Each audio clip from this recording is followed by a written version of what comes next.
ጤና ይስጥልን ክቡራትና ክቡራን፣ ሶስት ሰበር አጭር መረጃዎችን ይዤ ቀርቤያለሁ። በመካከለኛው ምስራቅ ሰዓታት ብቻ የቀሩት አስደንጋጭ ክስተቶች ዓለምን በከፍተኛ ስጋት ላይ ጥሏታል። የኢራን እስላማዊ አብዮታዊ ዘብ ከፍተኛ የደህንነት አዛዥ ማጂድ ሃዴሚ ላይ እርምጃ መወሰዱን ተከትሎ ቀጠናው ወደማይመለስበት ደረጃ ደርሷል።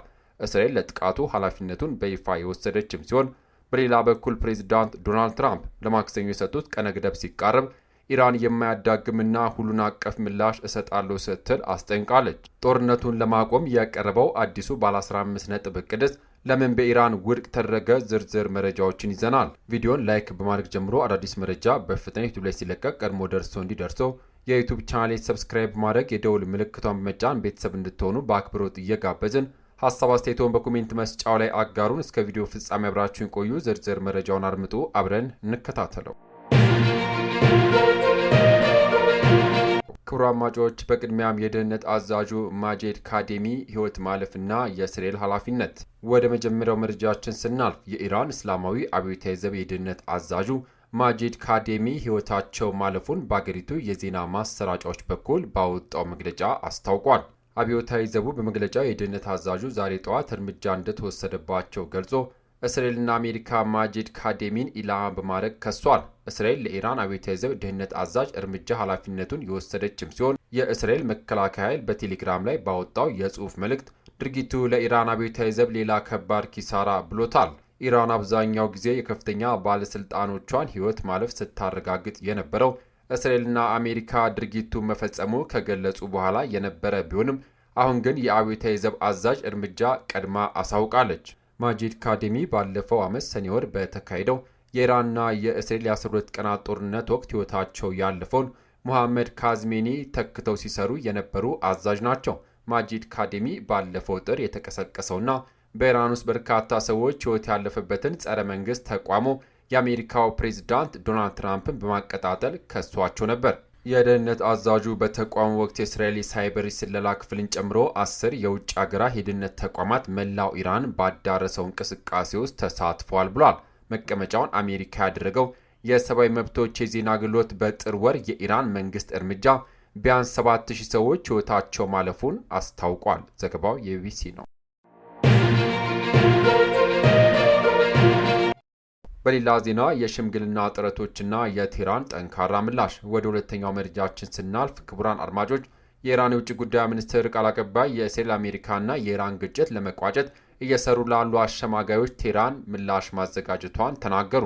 ይህ የኢራን አስተያየት የመጣው ሮይተርስ የዜና ወኪል በስም ያልጠቀሳቸው ምንጮች ፓኪስታን ግጭቱን ለማስቆም አዲስ እቅድ በመንደፍ ቁልፍ ሚና እየተጫወተች ነው የሚል ዘገባ ካወጣ በኋላ ነው። በኢራን ብሔራዊ መገናኛ ብዙሃን ዋቢ የተደረጉት እስማኤል ባጋይ በአሸማጊዎች በኩል የቀረበውን የአሜሪካ ባለ 15 ነጥብ እቅድ በምንም መንገድ ለእኛ ተቀባይነት የለውም ብለዋል። ግጭቱን ለመቋጨት ያለሙ ድርድሮች የጦር ወንጀል ለመፈጸም በማስጠንቀቂያና በዛቻ የተሞሉ ናቸው ሲሉ ለፕሬዚዳንት ትራምፕ ማስጠንቀቂያ ምላሽን ሰጥተዋል። ቃል አቀባዩ ይልቁንም በራሳችን ፍላጎትና ግምገማ ኢራን አቋሟን የምታሳውቅበትን ሰነድ አጠናክራለች ብሏል።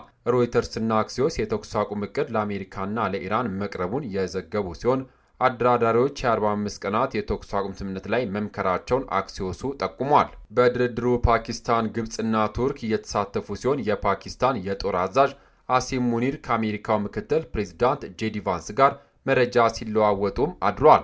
ይሁን እንጂ የኢራን ከፍተኛ ባለስልጣን የሆርሙዞች መክፈት የጊዜያዊ የተኩስ አቁም ስምምነቱ አካል መሆኑን ውድቅ አድርጓል። የድርድር ወሬዎች የተሰሙ ያሉት ፕሬዚዳንት ዶናልድ ትራምፕ ኢራን የሆርሙዝን እንድትከፍት እስከ ማክሰኞ ቀነ ገደብ መጣላቸውን ተከትሎ መሆኑ መረጃው ጠቁሟል። በሌላ ዜና የኢራን የማያዳግም ማስጠንቀቂያ። የአሜሪካው ፕሬዚዳንት እንደዛቱት በኢራን የኃይል መሰረተ ልማቶች ላይ ጥቃት የሚፈጸም ከሆነ የማያዳግምና ሁሉን አቀፍ ምላሽ እንደምትሰጥ ኢራን አስጠነቀቀች። ትራምፕ በኢራን ላይ ጥቃት ለመፈጸም ማክሰኞ በቀነ ገደብነት ካስቀመጡ በኋላ የኢራን የውጭ ጉዳይ ሚኒስትር አባስ አራጊች ከፈረንሳዮቻቸው ጋር ባደረጉት ውይይት በአገራቸው ሲቪል ተቋማት ላይ ጥቃት ከደረሰ ምላሻቸው ከባድ እንደሚሆን አስታውቋል።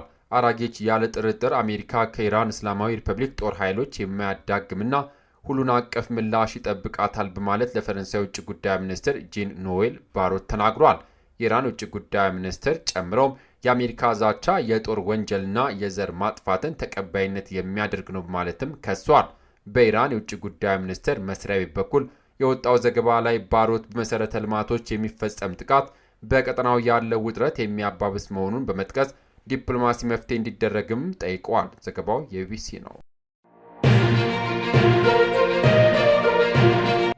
በሌላ ዜና በጅቡቲ 3 ነዳጅ ጫኝ መርከቦች መድረሳቸው ተነገረ። አይኤምኤፍ ግን የምስራቅ አፍሪካ ሀገራት በባህረ ሰላጤው ውጥረት ምክንያት ለችግር ተጋልጠው እንደሚቀጥሉ አስጠንቋል። በጅቡቲ ወደብ 3 ግዙፍ ነዳጅ ጫኝ መርከቦች መድረሳቸው የተሰማ ሲሆን ይህም በኢትዮጵያ የተከሰተው የነዳጅ እጥረት መጠነኛ እፎይታ ሊሰጥ እንደሚችል ተስፋ ተጥሎበታል። ከመጋቢት 19 እስከ 23 ባሉ ጊዜያት ውስጥ በጅቡቲ የደረሱት እነዚህ መርከቦች በአጠቃላይ 143,000 ሜትሪክ ቶን ወይም ደግሞ 143 ሚሊዮን ሊትር የሚመዝን ናፍጣና የጄት ነዳጅ የጫኑ መሆናቸውም ታውቋል። በሌላ ዜና እስራኤል የኢራን ቁልፍ ፔትሮኬሚካል ፋብሪካን መደብደቧን አስታወቀች። የእስራኤል መከላከያ ሚኒስትር እስራኤል ካትዝ በኢራን የፔትሮኬሚካል ማምረቻ ፋብሪካ ላይ ድብደባ መፈጸሙን ገልጸዋል። ሚኒስትሩ አክሎም ጦሩ በሙሉ ኃይሉ የኢራን መሰረተ ልማቶች ላይ ጥቃት መፈጸሙን እንዲቀጥል ታዟል ብሏል። የእስራኤል መከላከያ ኃይል በኢራን ግዙፍ የሆነው እና በአሳሉያ የሚገኘው የፔትሮኬሚካል ፋብሪካ ላይ ከባድ ጥቃት ፈጽሟል። ባለፈው ሳምንት በተመሳሳይ መልኩ በሌላ ፋብሪካ ላይ ጥቃት መፈጸሙን ጨምሮም ገልጿል። ለኢራን የፔትሮኬሚካል የውጭ ንግድ በጥምረት 85 በመቶ አስተዋጽኦ የሚያደርጉት ሁለቱ ፋብሪካዎች ከጥቅም ውጪ ተደርገዋል።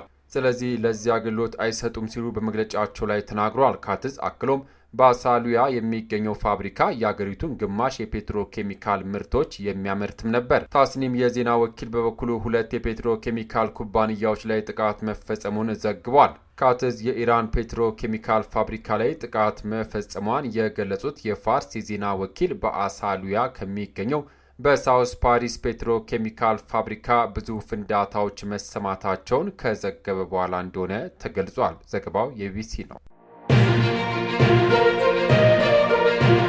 በሌላ ዜና ኢራን በኩዌት የአሜሪካ ወታደሮች ላይ ጥቃት መፈጸሙን አስታወቀች። ኢራን በኩዌት ከዚህ ቀደም የደረሰባቸውን ጥቃት በመሸሽ ወደ ቡቢያን ደሴት የተወሰዱ የአሜሪካ ወታደሮች ላይ ጥቃት መፈጸሟን አስታውቃለች። የአሜሪካ ጦር ኩዌት ወደሚገኘው ቡቢያን ደሴት ከተወሰደ በኋላ የኢራን ሚሳኤል ኢላማ መሆኑን የቴህራን ባለስልጣናት በአገሪቱ መገናኛ ብዙሃን ላይ ተናግሯል። ሰኞ ዕለት የኢራን ካታም አላምቢያ ዋና መስሪያ ቤት ቃል አቀባይ በቪዲዮ በአገሪቱ መገናኛ ብዙሃን ባስተላለፉት መልእክት በደሴቲቱ ላይ የሚገኙ የሳተላይትና ጦር መሳሪያዎች መመታታቸውን ተናግሯል።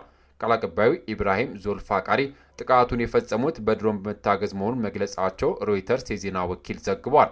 አሜሪካ ወታደሮቿን ከዚህ ቀደም የነበሩበት ኢርፊጃን የጦር ሰፈር በቴህራን ጥቃት ከደረሰበት በኋላ ወደ ደሴቱ ማዘዋወሯ ቃል አቀባዩ ጨምረው ተናግሯል። ቡቢያን የኩዌት ትልቁ ደሴትም ሲሆን በባህረ ሰላጤው ሰሜን ምዕራብ አቅጣጫ ላይ ይገኛል። ኢራን በኩዌት ላይ የሚሳኤል ጥቃት ከፈጸመች በኋላ በስብርባሪዎች 6 ሰዎች ጉዳት እንደደረሰባቸው የአገሪቱ ጤና ሚኒስቴር ቀደም ሲል አስታውቆ እንደነበር ቢቢሲ ገልጿል። ክቡራትና ክቡራን የዩቱብ ቻናል ቤተሰቦች ለሰዓቱ ያስኩላችሁ ሰበር መረጃ እነዚህን ይመስሉ ነበር። በትራምፕና በኢራን መካከል ያለው ፍጥጫ ወዴት ያመራል? ማክሰኞ ለዓለም ሰላም ወሳኝ ቀን ትሆናለች ወይስ ውጥረቱ ይቀጥላል? እናንተስ ያላችሁን ግምት በኮሜንት መስጫው ላይ አጋሩ። መረጃዎቻችን ጠቃሚ ሆኖ ካገኛችሁት ቪዲዮን ላይክ በማድረግ ሌሎች እንዲደርስ አግዙን። ለቻናላችን አዲስ ሆናችሁ ደግሞ ሰብስክራይብ በማድረግና የደውል ምልክቷን በመጫን በየቀኑ የምናወጣቸው ትኩስና ሰበር መረጃዎች በቅድሚያ እንዲደርሷችሁ አድርጉ።